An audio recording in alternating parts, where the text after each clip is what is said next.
Hey, this is Gina Grad. Hi, this is Teresa Strasser. Hi, everyone. This is Mike Errico. Hey there. This is Casey Cavalier. I'm Rocky Rose. And you are listening to The Jay Franze Show. Lucky you.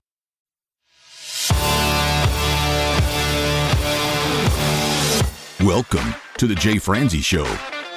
A behind-the-curtain look at the entertainment industry with insights you can't pay for and stories you've never heard. Now, here's your host, Jay Franze.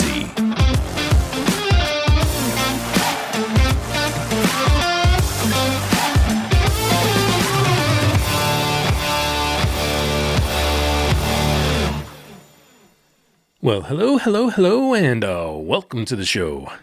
I am Jay Franze, and this is your backstage pass to the music industry. Joining me tonight is my good friend Tiffany Mason, and this week we get to talk with a music historian and an author. We get to talk with Tom Locke. Now, Tom, he was on the show once before, episode 38, to discuss his book, Moments in Time, and tonight he will be joining us to discuss his second book, Moments in Time 2.0. Now, Tom, he is an amazing person, and I can't wait for us to talk with him tonight. So if you would like to join in, comment, or fire off any questions, please head over to jayfranze.com. Now, let's get started. Why a second book? Great question. And I think that had to do with the response I got to the first book. People turned around and said, Tom, that was great. Is there more? I said, that's not the issue. I've been writing these stories, these 2-page vignettes for 25 years.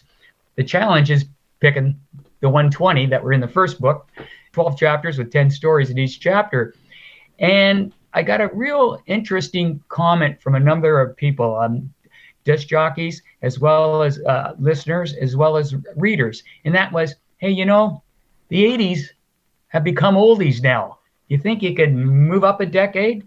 So in Moments in Time 2.0, that's what I did. We're now talking 60s, 70s, and 80s. Well, I was just listening to a radio station yesterday that was talking about classic rock is now 80s and 90s. This is just wrong. Yeah. Wrong. I just had this epiphany not too long ago where I was like, wait a minute, the music I grew up with now is the oldies.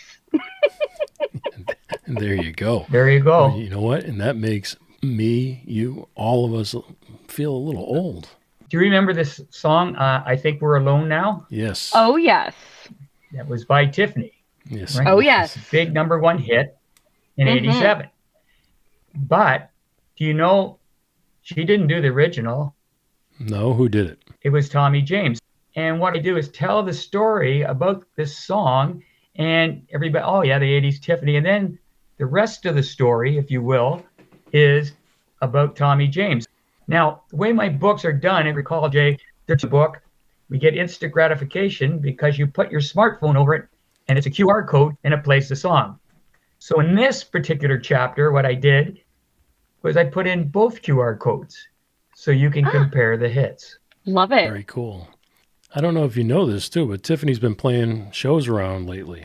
Where have I been lately, Jay? That's what I'm saying. I don't know why you don't pay attention. But yeah, Tiffany's been out there lately. Interesting. Well, when people used to learn my name, they would say, oh, like Tiffany the singer, I think we're alone now. I would either hear that or I would hear like, oh, you mean like breakfast at Tiffany's? And I said, what about breakfast at Tiffany's? That's an awesome song. Yeah. It is an awesome song. Tom, can we get round 3 and include that song in it? Okay, we can do that. All right. Well, then I'm going to probably have to talk to my daughters and that and get their input so I know which songs to talk to.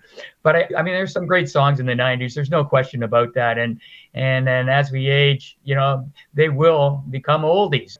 Music, great music, the 40s, the 50s, the 60s, the 70s, and 80s. They get redone, new renditions, and they also inspire other songs. So that to me is the driver for this thing because it has a cultural effect. And as I mentioned the other day to a friend of mine, he said, well, what makes a record? And I said, believe it or not, it's timing. When that record should be coming out in the marketplace. Tommy Edwards had a record called It's All in the Game. He put it out in 1951. It bombed. He put it out in 1958, 59, and it hit the top of the charts. Timing. Tell us your favorite story from your book. Wow, there's a number of them. In this book, I'll tell you a little story about the management of some things. And it's about getting back to what you and I talked last time, Jay, about the entertainment industry. It's show business. So during my time here in Vancouver, we started doing fam tours. So I'm a big believer in spreading your own rumors. So we targeted people. We brought them up to Vancouver. And on this one trip, this is like 1990, this elderly gentleman, I laugh when I say that because he was probably my age at that time. He comes up on the trip because he's interested in shooting in Vancouver. I said, well, that's cool. I meet him and we start talking a bit about music. My passion for music comes out and he goes, hey, the next time you're in LA, come and see me. Come to my office. The old, let's do lunch type of thing. Sure. So I said, you know what? I'm going to call this guy up on it. So down I go. I go to his office, nice office in Beverly Hills. I walk in, the gal's behind the desk, a really nice assistant, very cordial. And she says, just have a seat. Walter will be out to you. His name was Walter Shenson. Name probably means nothing to you. Walter Shenson. So I sit down and I take a look at the tabletop and on the wall, and I'm immersed in Beatles stuff. It's all Beatles stuff. The Look magazines, the original magazines on the wall, signing pieces. I go into his office. So we start talking, and he goes, yeah. I said, well, did you spend some time in England? Obvious question. And he said, yeah, I did. He said, yeah, I'm the guy who produced the movies Hard Day's Night and Help. There you go. Oh, cool. So then, yeah, it was very cool and really a nice guy. And then he goes on to tell me the story, how they got the title song for one of the movies. Him and Lennon are driving home after shooting in a cab, and he goes, John, I need a song to open this movie up. What do you think?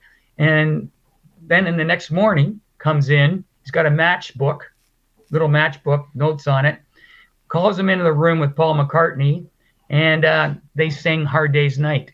And that's how the song became the song on the record. That's insane. Yeah. Now I mentioned at the beginning of this about the show business aspects of it. Yes. I wrote an epilogue to this in the book.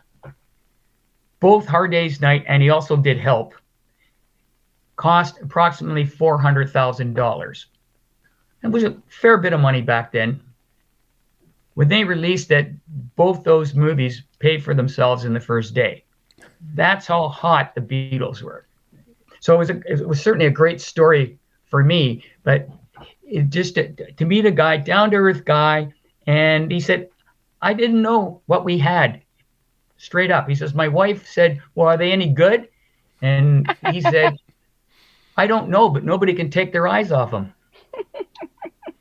So growing up in a different time, yeah. I feel like because music is so accessible to us, we will never know that. I mean, the closest I feel right now is maybe the Taylor Swift thing, how everybody's paying these exorbitant amounts for her tickets. But other than that, there's no real band that we're all chasing after. I listened to this podcast about Elvis, and it was kind of the same thing where he had this really strong following, I mean, we like celebrities now, or we like performing artists now, but I just don't think that they get, I don't know, the notoriety, I guess, that they got in the past, because I think music is so accessible to us. And I think that's very true. I grew up in a border town because I grew up in Toronto.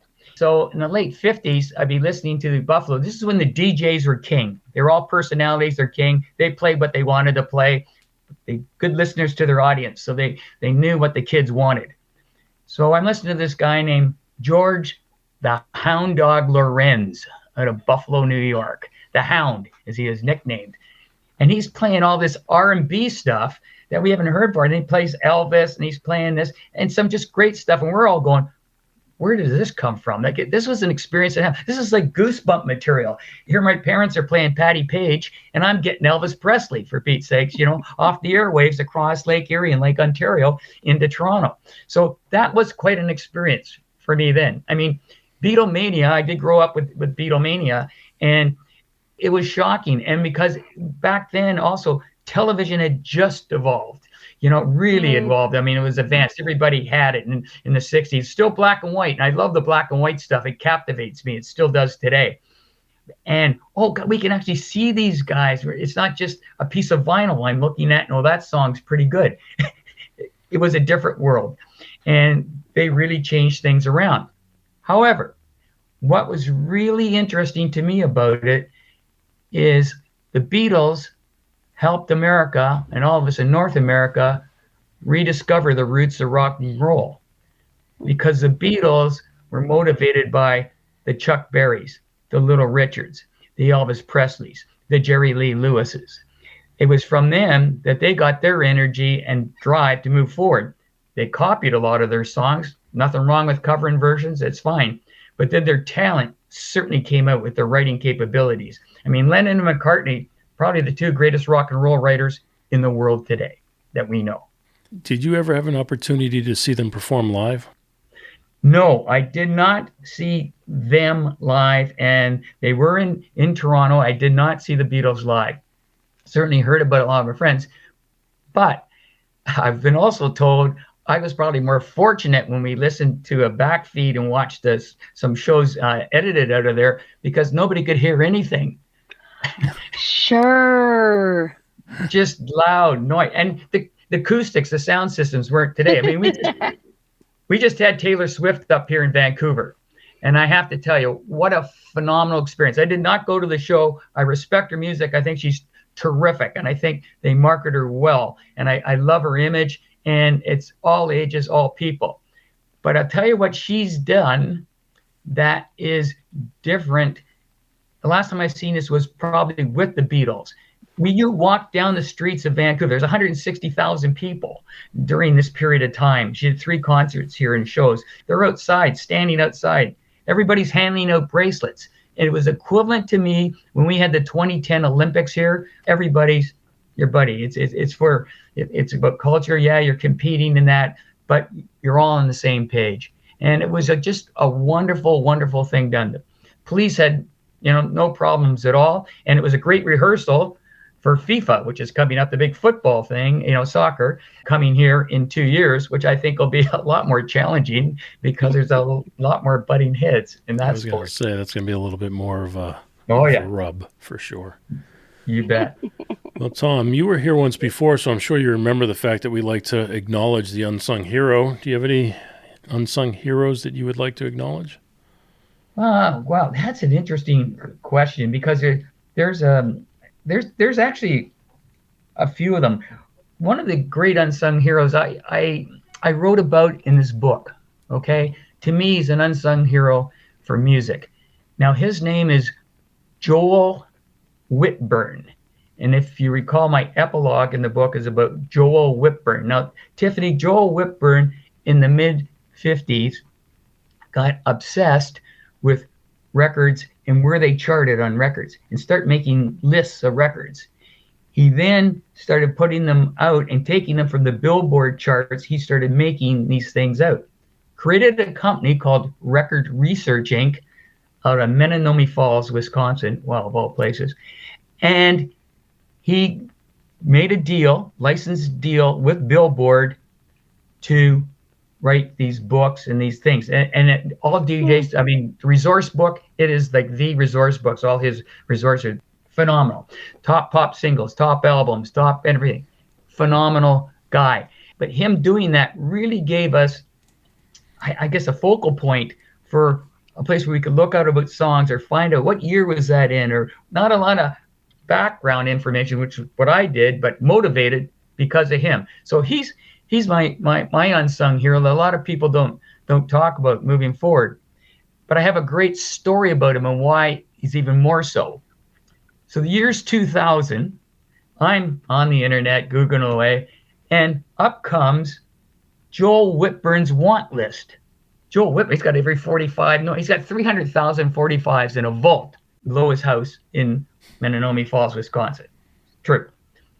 On his want list, I see a record. I'm going, I got that record. Not only that, I have the record, it's in mint shape. I've got the cover jacket for this little 45 and the picture sleeve with it, like unbelievable. So we get in touch all via email, and he says, well, what do you want for it? I know it's rare. And I said, here's the deal. Your latest book on pop, 1955 to 1999, it's about this thick. I said, let's trade in the air. But I said, there's another deal in this. And he says, what's that? I said, when you get the record, I want you to go down to your vault, stand in front of, the various file cases with the record, take a picture of it and sign it and send it back to me. He did all that. And in the epilogue, Jay, in the book, there's a picture of Joel Whitburn holding that record with his signature to me. So if there's a great unsung hero for me, that's my guy. That's the man right there. Jay actually, truth enough, he caught the essence of what I'm trying to do here. And he wrote, prepare to embark on a captivating journey through music history with Tom Locke's latest masterpiece, Moments in Time 2.0. With rich storytelling and an interactive format, marrying the nostalgia of the 60s, 70s, and 80s with the innovation of the digital age, this book is a must-read for music lovers of all generations. Jay Franze. How cool is that? Jay, thank you again. That's a beautiful quote. And you nailed it. That is what this is about.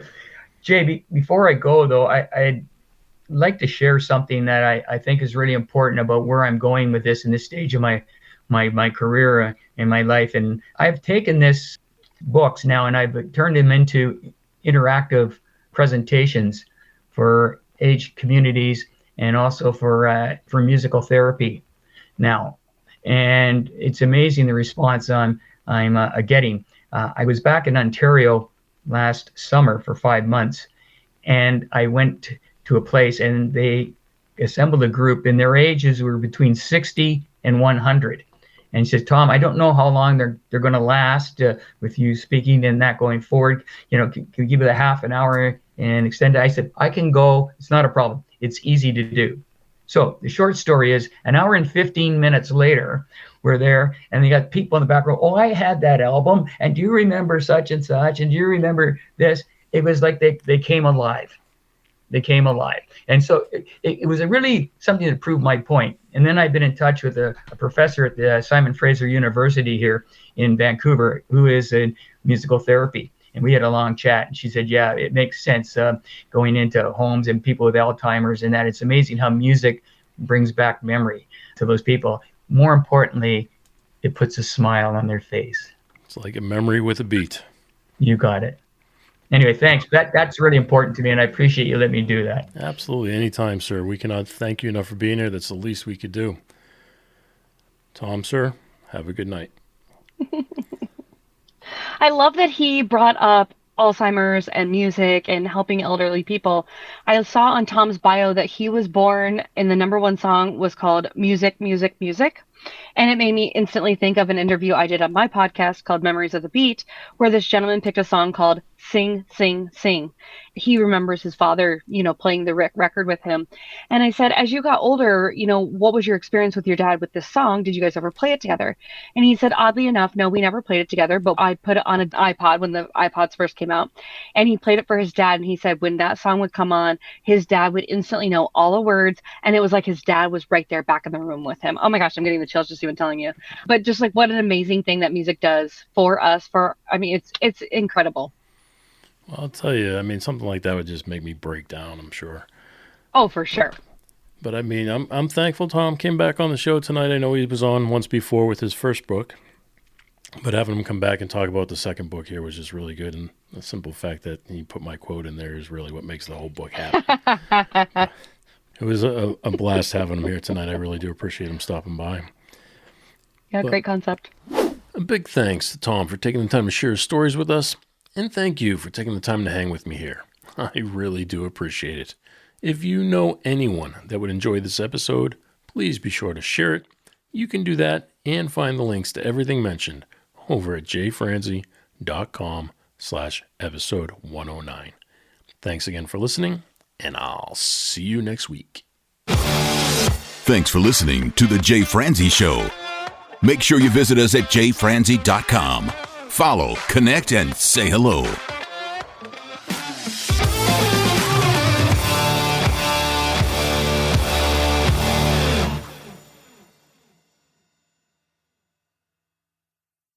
This episode has been brought to you by VR Knives, your source for 100% custom knives made by a true rock star. So, if you're in the market for a new piece of art, reach out to VR Knives. 407-421-5528. 407-421-5528.